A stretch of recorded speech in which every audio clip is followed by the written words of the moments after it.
누가복음 22장 31절부터 말씀을 보시겠습니다. 누가복음 22장 31절부터 34절까지 말씀을 같이 보시겠습니다. 우리 한 목소리로 같이 읽겠습니다. 또 주께서 이르시되 시몬아 시몬아 보라 사탄이 너희를 밀가부르듯 하려고 너희를 갖기 원하였으나 내가 너를 위하여 내 믿음이 쇠하지 않도록 기도하였은즉 너는 돌이킨 뒤에 내 형제들을 강하게 하라 하시니 그가 그분께 이르되 주여 내가 주와 함께 감옥에도 죽는 데에도 갈 각오가 되어 있나이다 하매 그분께서 이르시되 베드로야 내가 내게 말하노니 이날 수탉이 울기 전에 내가 나를 안다는 것을 3번 부인하리라 하시고 아멘. 자리에 앉으시겠습니다. 잠시 기도하시겠습니다. 고마우신 하나님께서 구원받은 우리를 끝까지 붙드시고 우리를 도우시며 매일의 삶 가운데서 믿음으로 살 수 있도록 우리를 붙잡아 주신다는 그 찬송의 가사가 우리 마음에 와 닿습니다. 세상이 혼란스럽고 영적으로 혼돈스러운 이 시대에 하나님께서 우리를 붙들어 주셔서 좌로나 우로나 치우치지 않게 하시고 주의 말씀에서 벗어나지 않게 하시며 믿음의 길을 계속해서 걸어갈 수 있도록 저희 각 사람을 주님께서 붙잡아 주시기를 원합니다. 특별히 멀리 있는 식구들 자주 보지 못하지만 주님께서 늘 도우시고 붙잡으셔서 그들이 믿음 안에서 더 강해지게 하시고 있는 곳에서 늘 예배자의 삶을 살 수 있도록 하나님께서 도와주시기를 원합니다. 날씨가 추워지는데 우리 교회 연로하신 분들 건강으로 지켜주시고 주께서 늘 강건하게 붙잡아 주시기를 원합니다. 이 시간 주의 말씀을 나눌 때 주의 성령께서 우리에게 친히 말씀하셔서 우리 마음속에 주의 말씀이 잘 박힌 못처럼 오래 간직되게 하시고 그 말씀이 우리의 삶을 이끌어갈 수 있도록 주께서 도와주시옵소서. 부족한 종을 주님께서 써주시기 원하며 예수님의 이름으로 기도했습니다. 아멘. 예수님께서 제자들과 이제 마지막 6월절 만찬을 나누셨죠. 그 만찬을 나누시다가 빵을 떼어주시면서 이 빵은 너희를 위해서 지키는 내 몸이다 그렇게 말씀하시고 잔을 나눠주시면서 이 잔은 너희를 위해서 내가 흘리는 피다 라고 말씀하십니다. 그리고 앞으로는 너희가 6월절 만찬을 기념할 것이 아니라 주의 만찬을 나누면서 내가 당한 고난과 죽음을 기억하고 끝까지 나를 기념해라 라고 말씀하시죠. 그리고 이제 제자들에게 너희들이 여기까지 나를 따라오고 시험을 받고 고난을 당했으니까 내가 나중에 내가 통치하는 내 왕국에서 너희에게 한 나라를 맡기고 12지파를 재판할 그런 자리에 너희들을 세워주겠다 그렇게 말씀을 하셨습니다. 제자들은 그렇지 않아도 누가 더 크냐라는 그것을 가지고 싸우고 있었는데 예수님께서 자기들을 다 왕자에 앉혀주시고 한 나라를 맡기시고 또 12지파를 재판하는 그런 높은 자리에 올려주신다고 약속을 하시니까 마음에 들뜨고 흥분함이 있었을 것입니다. 그렇게 이제 6월절 만찬을 마치고 예수님께서 제자들을 데리고 겟세마네 동산으로 가시죠. 복음서마다 조금씩 내용이 다릅니다. 어떤 데서는 올리브 감람산에 가서 말씀을 하셨다고 되어 있기도 하고 어떤 성경은 가기 전에 말씀하신 것처럼 이렇게 되어 있는데 어쨌든 복음서에 기록된 내용들이 조금은 다르지만 가룟 유다는 이제 자기가 할 일을 하기 위해서 예수님을 팔기 위해서 자리를 떠났고 나머지 제자들은 예수님과 이제 함께 움직이는 거죠. 그래서 겟세마네 동산에 가셔서 예수님께서 제자들에게 이런 말씀을 하십니다. 오늘 밤에 너희들이 다 나를 배반할 것이다. 다 나를 버릴 것이다. 성경에 보면 내가 목자를 치리니 양들이 흩어질 것이다 라고 예언이 되어 있었는데 그 예언의 말씀이 오늘 밤에 이루어질 것이다 하시면서 제자들 얼굴을 삥 둘러보시면서 너희들이 다 나를 버릴 것이다 그렇게 말씀을 하시죠. 그러니까 베드로가 또 발끈합니다. 베드로가 발끈해가지고 예수님 지금 무슨 말씀을 하시는 겁니까? 우리를 그렇게 형편없는 제자들로 보십니까? 다른 제자들은 몰라도 저는 감옥에 갇히든지 목숨을 잃든지 죽든지 살든지 저는 절대로 주님을 버리지 않겠습니다. 이렇게 베드로가 또 발끈해가지고 한마디 하죠. 근데 그 말을 듣고 예수님께서 베드로에게 네가 그렇게 말을 하지만 오늘 닭이 울기 전에 네가 나를 모른다고 3번 부인하게 될 것이다 라고 말씀하십니다. 근데 이 말씀을 듣고도 베드로는 또 말을 합니다. 제가 죽는 한이 있어도 저는 절대로 주님을 모른다고 하지 않을 것입니다. 다른 제자들도 다 그렇게 말을 했습니다. 우리가 절대로 주님을 버리거나 주님을 부인하지 않을 것입니다. 오늘 본문의 말씀으로 돌아와 보면 이제 예수님께서 베드로에게 말씀하시죠. 보라, 사탄이 너희를 밀가부르듯 하려고 너희를 갖기 원했다. 내가 너를 위해 내 믿음이 쇠하지 않도록 기도했은즉 너는 돌이킨 뒤에 내 형제들을 강하게 하라. 이렇게 말씀하십니다. 물론 복음서마다 조금씩 내용이 다른데 오늘 본문의 말씀을 중심으로 좀 살펴보면 마귀는 항상 우리를 시험한다는 것입니다. 여기 예수님께서 베드로에게 시몬아 시몬아 보라 사탄이 너희를 밀가부르듯 하려고 너희를 갖기 원했다라고 말씀하셨는데 이 말은 한마디로 말하면 마귀가 베드로와 제자들을 넘어뜨리려고 시험한다라는 말씀입니다. 마귀는 항상 우리를 시험합니다. 마귀의 별명 중에 하나가 뭔가 하면 시험하는 자입니다.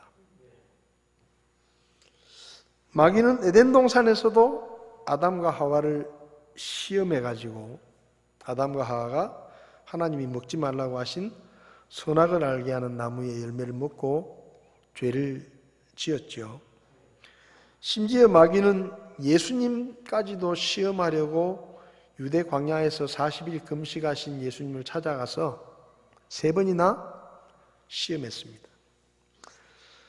그런데 예수님이 시험 받으신 내용을 기록한 마태복음 4장을 보면 3절에 그 시험하는 자가 그분께 나와 이르되, 그러니까 마귀를 뭐라고 썼는가 하면 시험하는 자다.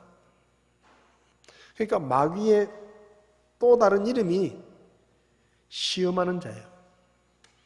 그러니까 마귀는 시험을 멈추지 않는 겁니다. 구원받은 성도들을 시험해서 그들을 넘어뜨리려고 하는 일을 에덴 동산에서부터 시작을 해가지고 지금까지도 절대로 중단하지 않고 지금도 계속해서 사람들을 시험합니다. 사도 바울도 데살로니가서 3장 5절에서 이런 까닭에 내가 더 이상 참지 못하여 너희의 믿음을 알아보려고 사람을 보내었노니 이것은 그 시험하는 자가 어떤 식으로든 너희를 시험하여 우리의 수고를 헛되게 하지 못하게 하려 함이었다. 그러니까 마태복음에도 마귀를 시험하는 자라고 했고 사도 바울도 데살로니가 교회 성도들에게 마귀는 시험하는 자다. 그리고 어떤 식으로든 너희들을 시험하게 될 것이다 라고 말씀했습니다. 베드로전서 5장을 보면 사도 베드로는 이렇게 썼습니다. 5장 8절부터 9절을 보면 정신을 차리라 깨어있으라 너희 대적 마귀가 울부짖는 사자같이 두루다니며 삼킬 자를 찾는다. 이게 뭐죠? 시험을 하기 위해서 조금 마음이 느슨해져 있는, 정신이 좀 왔다 갔다 하는, 믿음이 약해져 있는 그런 성도들을 찾아서 호시탐탐 기회를 노리면서 찾고 있다는 것입니다. 여러분, 마귀는 상상 속의 존재가 아닙니다. 어떤 분들은 천사나 마귀 이런 얘기를 하면 그냥 꾸며낸 이야기처럼 생각을 하는데, 마귀는 상상 속에 있는 그런 가상의 존재가 아니고 지금 이 땅을 다스리는 이 세상의 통치자로 실제로 존재하고, 그리고 항상 믿는 자들을 넘어뜨리기 위해서 기회를 엿보다가 조금만 방심하면 우리의 가장 약한 부분을 시험합니다. 우리가 정신을 차리고 깨어있지 못하면 이 마귀의 시험을 분별하지 못하고, 사실은 예수님의 제자 베드로도 마귀의 시험을 당해가지고 넘어진 적이 있습니다. 예수님께서 내가 곧 붙잡히고 십자가에 죽게 될 것이다 라고 말씀하실 때 베드로가 예수님의 앞을 가로막으면서 절대로 안 됩니다. 그런 일은 있을 수가 없습니다. 저는 절대로 그렇게 내버려 두지 않겠습니다 하고 막았었어요. 근데 예수님께서 베드로를 향해서 사탄아 내 뒤로 물러가라 그렇게 말씀하셨습니다. 그러니까 마귀의 시험에 베드로도 넘어갔었다 이 말이죠. 여러분, 가룟 유다가 예수님을 팔아넘긴 것도 사실은 마귀의 시험을 이기지 못했기 때문에, 그 마귀에게 자기 자신을 내어주었기 때문에 결국은 예수님을 팔아넘기게 된 것입니다. 우리가 정신을 차리고 깨어있지 못하면 우리도 언제든지 마귀의 도구가 되어서 하나님의 일을 방해하거나 주님의 교회를 어렵게 만드는 그런 일을 할 수가 있습니다. 그래서 우리가 항상 생각해야 되는 게, 나도 예외가 아니다. 언제든지 마귀는 나를 넘어뜨리려고 나를 시험할 수 있다라는 것을 생각하면서 영적으로 깨어 있어서 마귀의 시험을 분별하고, 마귀의 시험이 올 때 그 시험을 이길 수 있도록 늘 믿음 안에서 깨어 있어야 하는 것이죠. 오늘 본문에서 우리가 배우는 두 번째 교훈은, 마귀는 항상 우리를 넘어뜨리려고 우리를 시험하는데 예수님께서는 우리의 약함을 아시기 때문에 우리를 위해서 기도하신다는 겁니다. 여기 예수님이 말씀하시죠. 사탄이 너희를 밀가부르듯 하려고 너희를 갖기 원하였으나 내가 너를 위하여 내 믿음이 쇠하지 않도록 기도했다. 이미 기도하셨다는 얘기예요. 제자들이 시험을 당할 것을 아시고 제자들이 시험에 넘어가지 않도록, 그 믿음이 약해지지 않도록 예수님이 중보기도를 하셨다라고 말씀하신 것입니다. 여러분, 마귀는 항상 우리를 넘어뜨리려고 우리를 시험하지만 또 그 반대편에서는 예수님께서는 우리가 얼마나 약한지를 너무 잘 아시기 때문에 우리를 위해서 기도하십니다. 요한복음 17장 15절을 보면 예수님께서 제자들을 위해서 기도하실 때 나는 아버지께서 그들을 세상에서 데려가시라고 기도하지 아니하오며 다만 그들을 악에서 지켜주시라고 기도합니다. 그러니까 제자들을 악으로부터 지켜주시기를 누가 기도한다고요? 예수님이 기도하신다 그랬어요. 또 요한복음 17장 20절을 보면 내가 이 사람들만을 위해 기도하지 아니하고 그들의 말로 인하여 나를 믿을 자들을 위해서도 기도한다. 그러니까 제자들을 위해서만 기도한 게 아니라 제자들이 전하는 복음을 듣고 앞으로 믿게 될 성도들을 위해서도 내가 기도한다라고 말씀하셨거든요. 그럼 이 사람들 가운데 그들의 말로 인하여 나를 믿을 자들 속에 우리도 있습니다. 우리도 있어요. 그러니까 예수님의 기도 속에 우리가 있다는 거예요. 예수님께서 지금 우리를 위해서 기도하십니다. 로마서 8장 34절을 보면 이런 말씀이 있죠. 누가 정죄하리요? 죽으신 분은 그리스도시요 참으로 다시 일어나신 분도 그리스도시니 그분께서는 바로 하나님의 오른편에 계시며 또한 우리를 위해 중보하시느니라. 지금 예수님은 하늘에 계십니다. 하나님 보좌 우편에 계시죠. 그런데 하나님 보좌 우편에서 그럼 뭘 하시느냐? 구원받은 성도들을 위해서, 저와 여러분들을 위해서 중보기도를 하시는 거예요. 성경에 그렇게 기록되어 있습니다. 로마서 8장 26절을 보면 예수님뿐만 아니라 성령께서도 우리의 연약함을 아시고 우리를 위해서 친히 간구하신다. 그렇게 말씀합니다. 그러니까 마귀는 우리를 시험하려고 하고 우리를 넘어뜨리려고 하지만 그 반대편에서 예수님과 성령님께서 우리가 그 시험에 넘어가지 않도록 우리의 믿음이 약해지지 않도록 열심히 중보기도를 하고 계신다는 거예요. 야고보서 5장을 보면 구원받은 성도들이 기도할 때 어떤 일이 일어나는지를 이야기하셨는데 병든 사람이 있으면 서로 기도하라 그랬습니다. 약한 자들을 위해서 서로 기도하라. 왜냐하면 의로운 자의 기도는 능력이 있다. 의로운 자의 기도는 능력이 있다. 그렇게 말씀하시면서 예를 들어서 말씀하셨는데 엘리야 이야기를 합니다. 엘리야가 우리하고 똑같은 사람인데 비가 오기를 간절히 기도했을 때 3년 반 동안 비가 오지 않던 그 하늘에서 비가 내렸다는 거예요. 그리고 엘리야가 기도했을 때 하늘에서 불이 내렸습니다. 여러분, 엘리야가 우리하고 무슨 다른 사람이 아니에요. 엘리야는 특별한 사람이 아닙니다. 우리와 똑같은 사람인데 그 엘리야가 하나님 앞에 기도했을 때 하늘에서 불이 내려오고 비가 내렸어요.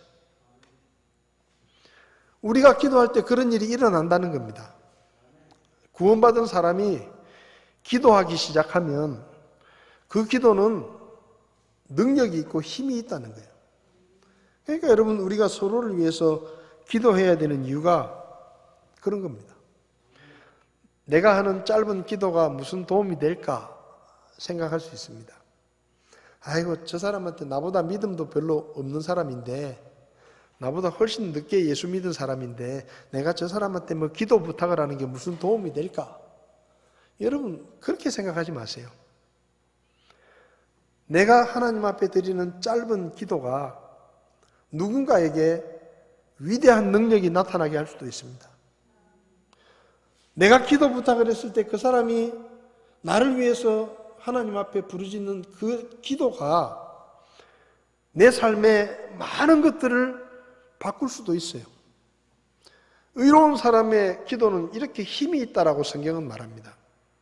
자, 근데 의로운 사람의 기도도 힘이 있는데 하물며 하나님이신 예수님과 성령님이 짝을 이루어서 저와 여러분들을 위해서 기도하고 계신다고 성경은 말씀합니다. 그 기도가 얼마나 힘이 있겠습니까? 그렇지 않겠어요? 여러분 생각해 보세요. 마귀는 우리를 시험하려고 합니다. 마귀는 우리를 넘어뜨리려고 해요.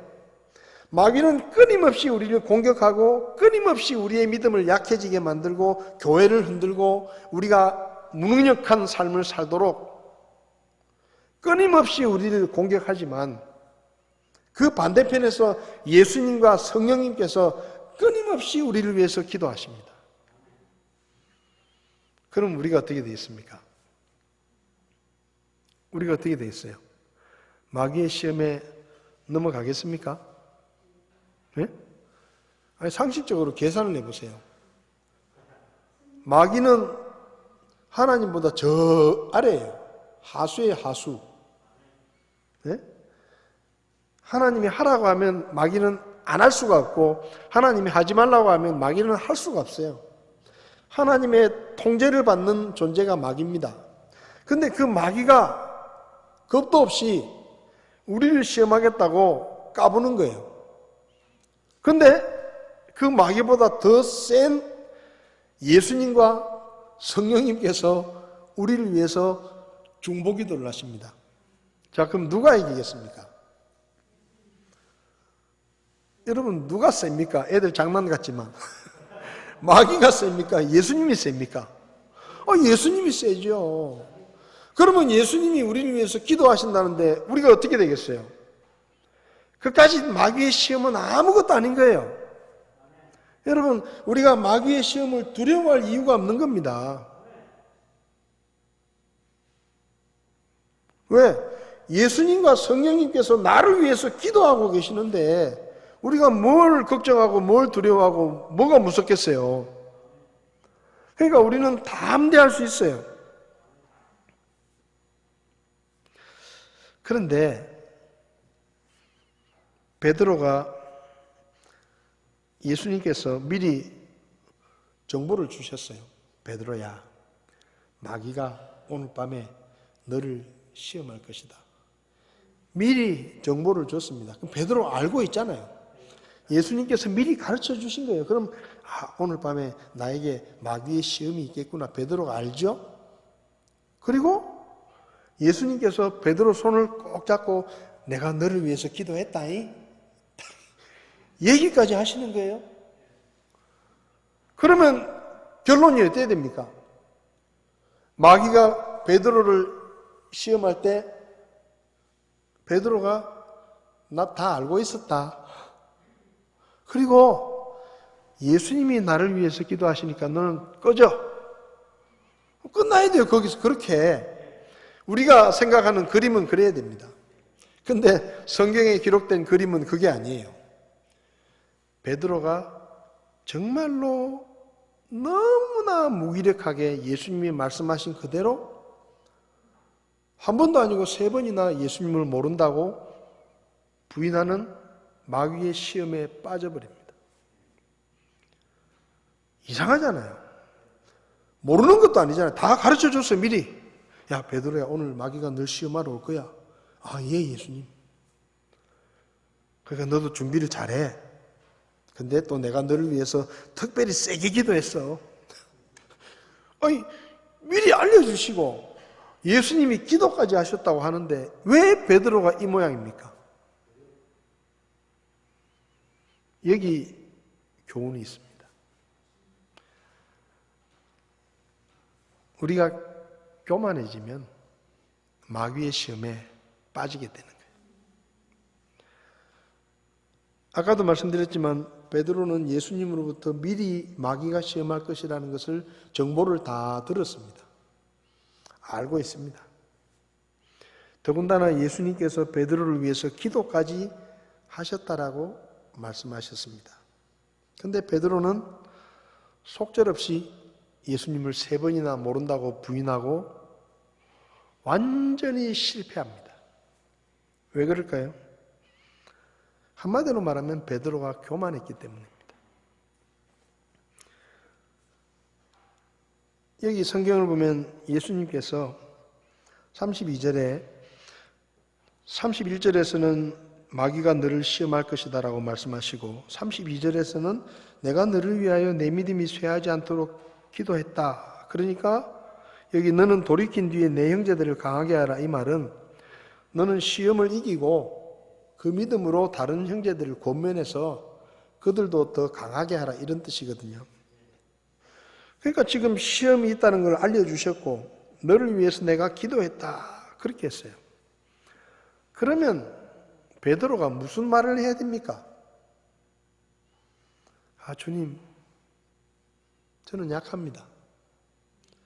마귀의 시험을 저는 이길 힘이 없습니다.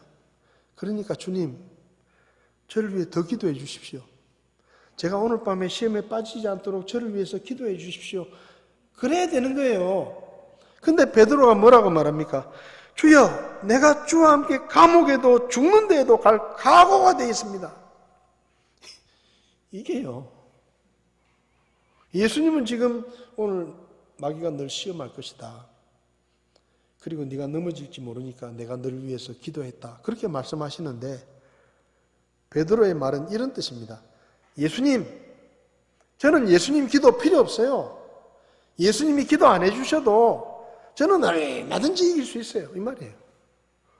예수님이 지금 기도했다 그러는데 베드로의 반응은 뭡니까? 저를 위해 기도할 시간 있으면 다른 제자들을 위해 사십시오. 저는 괜찮습니다. 마귀의 시험 그까지 끝점이야. 예수님이 기도까지 안 하셔도 제 힘으로 얼마든지 제 믿음으로 그런 건 그냥 얼마든지 제가 이길 수 있습니다. 다른 제자들 걱정이 나십시오. 이런 말이에요. 이게 얼마나 교만입니까? 교만한 사람의 특징이 뭔지 아세요? 기도가 필요 없다고 생각합니다. 교만한 사람의 특징 중에 하나가 기도하지 않는 거예요. 기도는 뭐죠? 하나님, 나는 약하니까 나는 너무 쉽게 넘어지고 나는 힘도 없고 나는 아는 것도 없고 나는 할 줄 아는 것도 아무것도 없으니까 하나님, 저 꼭 도와주셔야 돼요. 하나님이 안 도와주시면 저는 망해요. 제가 사업을 하고 있지만 제가 머리가 그렇게 좋은 게 아니에요. 제가 무슨 수단과 방법이 좋은 사람도 아니에요. 하나님이 저를 안 도와주시면 제 사업 망해요. 이게 기도예요. 하나님의 도우심이 있어야 내가 살 수도 있고 내가 뭘 할 수도 있고, 그래서 하나님의 도우심을 간절히 구하는 게 기도입니다. 근데 베드로가 교만해지니까 예수님이 기도하셨다고 말씀하시는데도 말투가 뭐예요? 예수님, 저는 예수님 기도 없어도 나든지 저는 능히 이길 수 있습니다. 제 걱정일랑 붙들어 매시고 차라리 그 시간에 다른 제자들을 위해서 기도나 해주십시오. 이런 뜻이에요. 이런 뜻. 얼마나 교만합니까? 다른 제자들이 다 주님을 배반해도 저는요 절대로 배반 안 합니다. 그러니까 제 걱정은 하지 마십시오. 저는 믿으셔도 됩니다. 이런 말입니다. 이게 교만이에요. 베드로는 예수님의 중보기도가 필요 없다고 생각했을 뿐만 아니라 자기가 기도하는 것도 필요하다고 생각하지 않았습니다. 40절을 보면 그분께서 그곳에 계시면서 그들에게 이르시되 너희가 시험에 빠지지 않게 기도하라 말씀하셨잖아요. 예수님께서 제자들에게 너희가 시험에 빠지지 않게 기도하라 라고 말씀하셨어요. 근데 성경을 보면 45절에 그분께서 기도를 마치고 일어나 자기 제자들에게 오사 그들이 슬픔에 지쳐 잠든 것을 보시고, 예수님은 뭐라 그랬죠? 너희가 시험에 빠질 것 같으니까 빠지지 않도록 기도해라. 그랬는데 예수님은 지금 피땀을 흘리면서 간절히 기도하시는 동안에 제자들은 다 잠이 들어 있습니다. 여기 베드로도 포함돼요. 베드로는 예수님이 자기를 위해서 기도하는 중보기도도 필요 없다고 생각했을 뿐만 아니라 자기가 기도하는 것도 필요 없다고 생각했어요. 그냥 잔 거예요. 예수님이 너희가 시험에 빠지지 않게 기도하라 그러면 그들도 간절히 기도해야 되는데 기도 안 한 겁니다. 그러니까 예수님의 기도도 필요 없다고 생각하고 자기가 기도하지도 않고, 이게 바로 교만이에요. 결국 그날 밤에 베드로는 예수님을 3번이나 모른다고 부인합니다. 여러분, 사람이요 아무것도 아니에요. 돈이 있고 좋은 대학 나오고 높은 자리에 있으면 자기가 뭐가 된 것처럼 까불고 잘난 체하고 큰 소리치고 딴 사람 우습게 보고 갑질하고 윽박지르지만 아니에요. 한순간에 죽어나가는 거예요. 사람은 그런 존재예요. 하나님이 우리를 붙들어 주지 않으면 우리는 1초도 살 수 없습니다. 아무것도 못하는 거예요. 뭐 똑똑하다, 잘났다, 돈이 많다, 힘이 있다, 건강하다, 나는 젊었다. 그거요 아무것도 아니에요. 한순간에 끝나는 거예요. 그러니까 우리는 정말로 하나님의 도우심이 없으면 못 삽니다. 그래서 우리는 기도해야 돼요. 쉬지 말고 기도하라 그랬잖아요. 기도 안 하는 순간 우리는 넘어지는 것이고, 우리가 기도를 멈추는 순간에 우리는 실패하고 시험에 빠지는 거예요. 그게 우리예요. 우리가 뭘 할 줄 압니까? 여러분, 1분 후에 일어날 일 누가 압니까? 서울대학교 박사학위를 10개 가진 사람도 자기 인생에 30초 후에 어떤 일이 생길지 몰라요. 그만큼 무식한 거예요.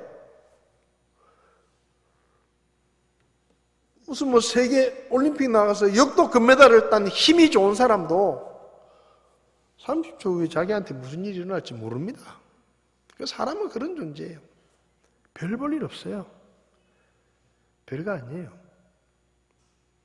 지난주에라도 설교했죠. 눈에 보이지도 않는 코로나 때문에 전 세계가 지금 엉망진창이 됐잖아요.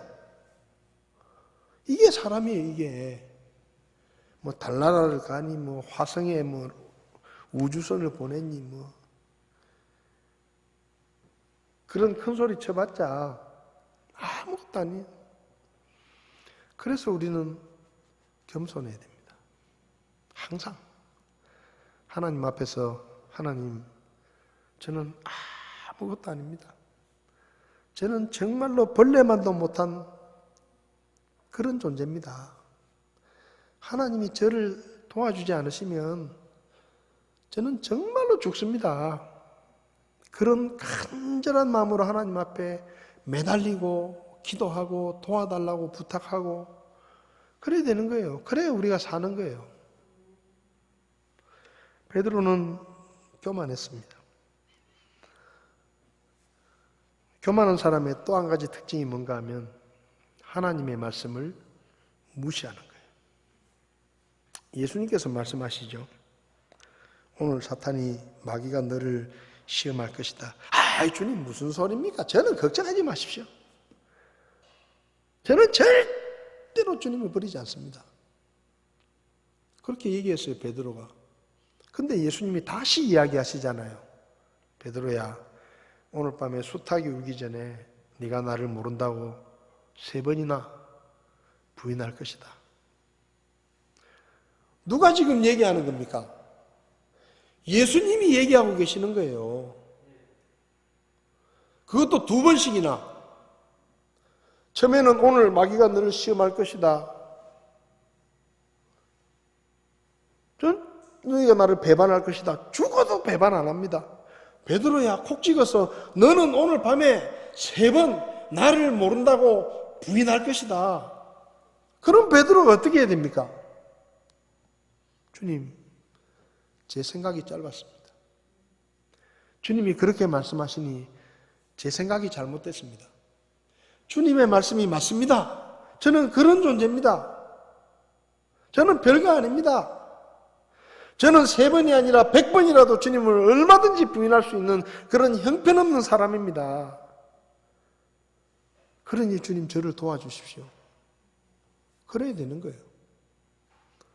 그런데 지금 예수님은 네가 오늘 밤에 나를 3번 모른다고 부인할 것이다 라고 말씀하시는데, 베드로는 그 예수님의 말씀을 완전히 무시하고 걱정하지 마십시오.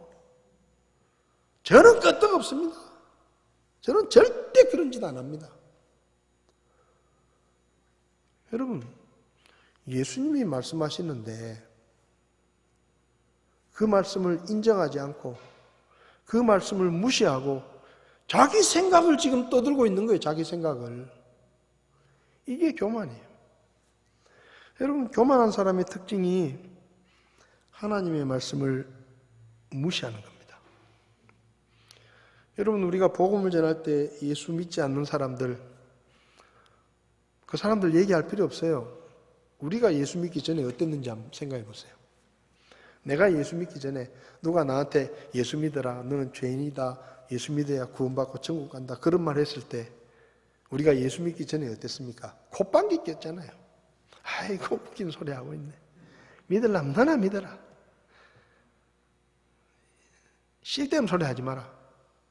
하나님의 말씀을 무시하는 거예요. 그 말은 무슨 말입니까? 하나님보다 내가 더 똑똑하다는 얘기입니다. 여러분, 우리가 이 성경에 기록된 말씀을 절대로 무시하면 안 됩니다. 왜? 여기 적힌 말씀은 사람의 말이 아니에요. 하나님의 말씀이에요.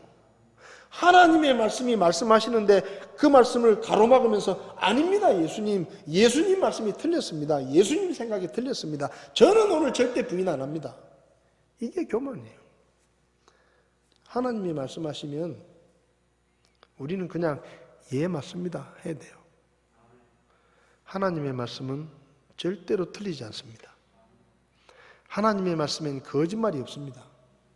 하나님의 말씀은 고쳐야 할 말씀이 없습니다. 그러면 누가 고쳐야 돼요? 내가 고쳐야 되는 거예요.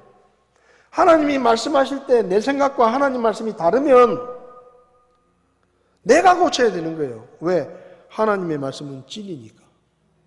근데 베드로는 지금 예수님은 야, 네가 오늘 밤에 나를 3번 모른다고 부인할 거야 라고 말씀하시는데 베드로는 목에 핏대를 올려가면서 저는 절대 그렇지 않습니다. 당신 말은 틀렸습니다. 당신 말은 필요 없습니다. 무시하는 거예요. 여러분, 우리가 마귀의 시험을 받습니다. 예수님과 성령님께서 우리를 위해서 기도하십니다. 공식적으로 따지면 우리는 무조건 시험을 이겨야 돼요. 우리는 얼마든지 시험을 이길 수 있는 겁니다. 그런데 우리가 왜 시험에 빠집니까? 교만 때문이에요. 우리가 교만하지만 않으면 우리에게 어떤 마귀의 시험이 오더라도 우리가 믿음으로 이길 수 있습니다. 그런데 우리가 교만하기 때문에 넘어지는 거예요. 마귀는 오늘도 우리를 시험합니다. 야고보서 4장을 한번 펴보겠습니다. 야고보서 4장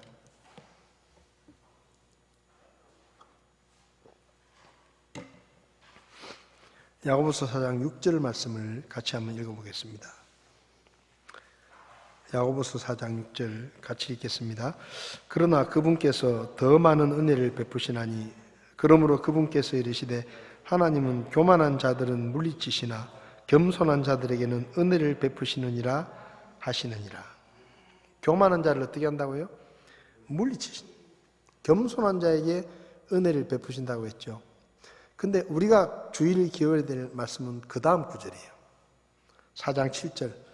그러므로 하나님께 복종하라. 마귀를 대적하라. 그리하면 그가 너희에게서 도망하리라. 앞구절에 뭐라고요? 교만하지 마라. 겸손해라.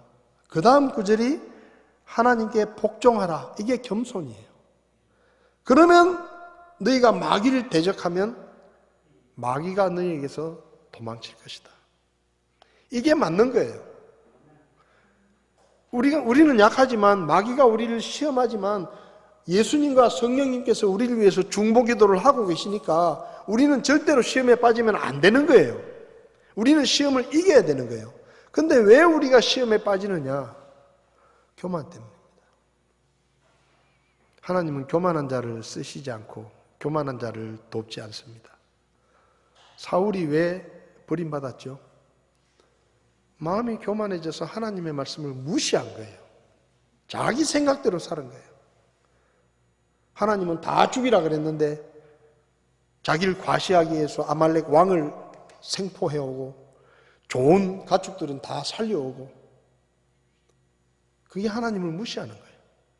그게 교만이에요. 여러분, 우리가 교만해지지만 않는다면 항상 겸손하게 하나님의 은혜를 구하며 그분의 말씀에 복종만 하면 우리는 어떤 마귀의 시험도 이길 수가 있습니다. 그러나 교만해지면 그 순간에 끝이에요. 그 순간에 우리는 마귀의 시험에 빠지게 됩니다.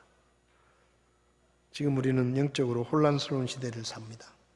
저와 여러분들이 교만해지지 않도록, 내가 기도를 무시하면서 살지 않도록, 하나님의 말씀을 무시하면서 살지 않도록 항상 겸손한 마음으로 하나님께 기도하고 그분이 말씀하실 때는 예, 하나님 말씀이 맞습니다. 제가 틀렸습니다. 제가 고치겠습니다. 제가 바꾸겠습니다. 당신의 말씀은 항상 옳습니다. 그런 마음으로 주님의 말씀에 순종하고 그분의 말씀에 따르기를 바랍니다. 그럴 때 우리가 승리할 수 있을 것입니다. 기도하시겠습니다.